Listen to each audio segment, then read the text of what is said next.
কলকাতার আকাশে বাতাসে চলছে শুধু খাদান, খাদান এবং খাদান। হ্যালো বন্ধুরা, কেমন আছেন সবাই? আমি মোহাম্মদ শামীম।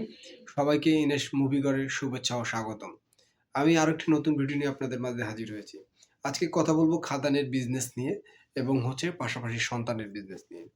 খাদান কেমন বিজনেস করছে?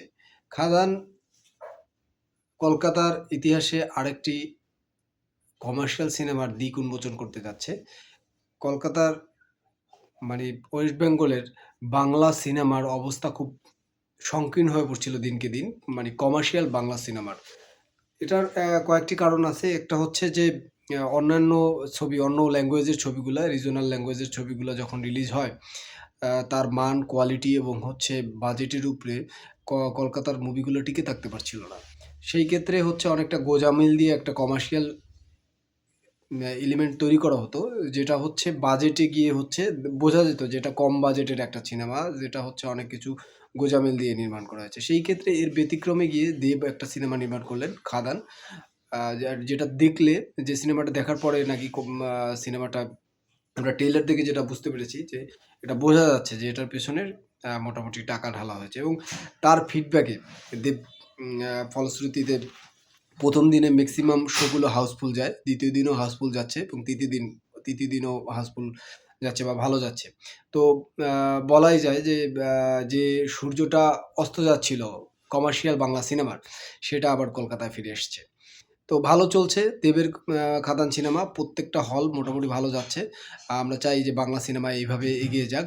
দেবের সিনেমা একটি ইতিহাস রচনা করুক। দেব এবং জিৎ ২ সুপারস্টার। এদের ছবিগুলো হিট হলে পরে আরও কমার্শিয়াল সিনেমাগুলো দিনকে দিন আসতে থাকবে, যেগুলো হারিয়ে গিয়েছিল আ উম কপি পেস্ট সিনেমার ভিড়ে।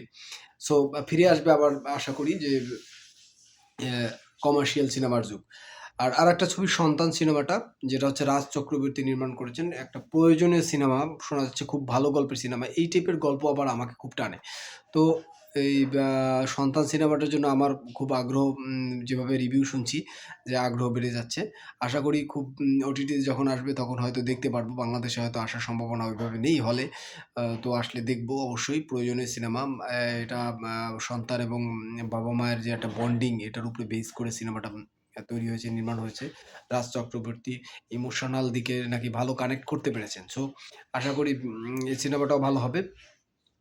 ভালো ব্যবসা করবে। কারণ এই ধরনের সিনেমা, প্রয়োজনীয় সিনেমা যেগুলো, সেগুলো আসলে ভালো ব্যবসা করার প্রয়োজন আছে, যে নতুন, নতুন গল্প, আরও ইনোভেশন গল্পগুলো নিয়ে আসবে। কলকাতার সিনেমাটা মূলত মেক্সিমাম সিনেমাটা যাচ্ছে তাই গল্প। অত্যন্ত নিজ থেকে অনেক এডুকেটেড মনে করতে গিয়ে অনেক যাচ্ছে তাই সিনেমা অনেকে তৈরি করেন।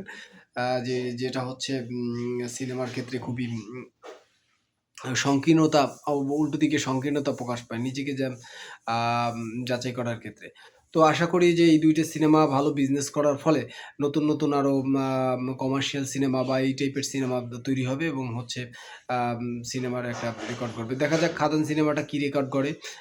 সেটা আমাদের তুফানের রেকর্ডের কাছাকাছি যেতে পারে কিনা, এখানে শাকিব খানের সাথে রেকর্ডের একটা ক্লাশ হয় কিনা, সেই প্রত্যাশায় আমি আমার ভিডিও শেষ করছি। Thank you.